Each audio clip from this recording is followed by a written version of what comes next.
Bon, c'est une histoire qui a... J'ai travaillé sur ce reportage pendant 2 ans. Je ne vais pas revenir sur ce qui a été expliqué par Alain Mingan, mais effectivement, j'ai pu réaliser ce boulot grâce au soutien de 2 bourses, l'une obtenue au Festival de Saint-Brieuc, puis une seconde par le Fonds pour le journalisme à Bruxelles. Parce que je ne savais pas trop vers où j'allais quand j'ai commencé ce travail, parce que d'abord, à la veille de mon premier départ, je ne savais absolument pas si j'allais arriver à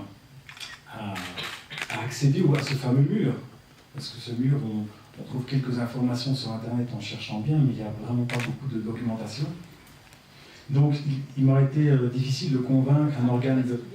Ah oui, excusez-moi. Ah oui, c'était pas noté. Donc, c'est le mur qui sépare l'Inde du Bangladesh. Donc, c'est un mur qui fait environ 3200 km de long, ce qui en fait le mur le plus long du monde, et qui connaît des chiffres absolument dramatiques. C'est-à-dire que c'est le mur sur lequel il y a le plus de victimes. Voilà. Toutes les victimes sont des Bangladais qui passent du côté indien et déliés à une politique de répression extrêmement féroce. Et voilà. Donc, il y a une zone interdite de part et d'autre du mur, ce qui rendait les choses particulièrement difficiles, puisque pour accéder au mur, il fallait pénétrer la zone interdite, et ensuite, dans la mesure du possible, rencontrer des victimes des exactions commises par l'armée indienne sur le mur, en tout cas dans la région frontalière.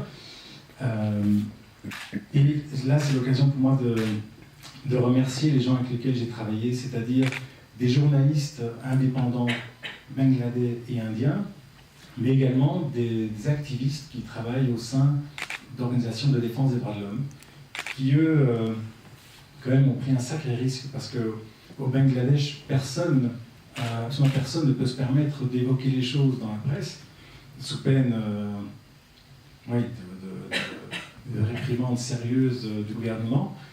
Donc, puisque eux n'avaient pas la possibilité de faire quelque chose, et lorsqu'ils ont appris que j'étais sur place, moi j'étais vers eux, ben, finalement, la combinaison entre un photographe indépendant venu de l'étranger, et donc qui bénéficie quand même d'une certaine forme de protection, était, je pense, une opportunité pour eux que l'on parle de ce mur et de ce qui s'y passe.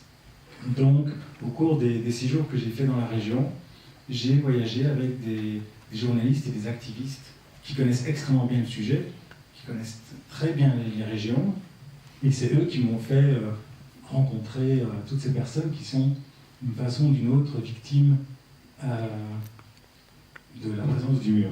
Alors c'est un travail qui nécessite un gros travail de légende, parce qu'il y a beaucoup de témoignages, etc. Je ne vais pas être beaucoup plus long. Voilà. C'est l'occasion quand même aussi de remercier l'AFD, les partenaires, l'agence Vue, que je partage avec Cédric d'ailleurs. Voilà, on travaille tous ensemble, on essaie de faire ce qu'on peut, du mieux qu'on peut. Voilà. Merci.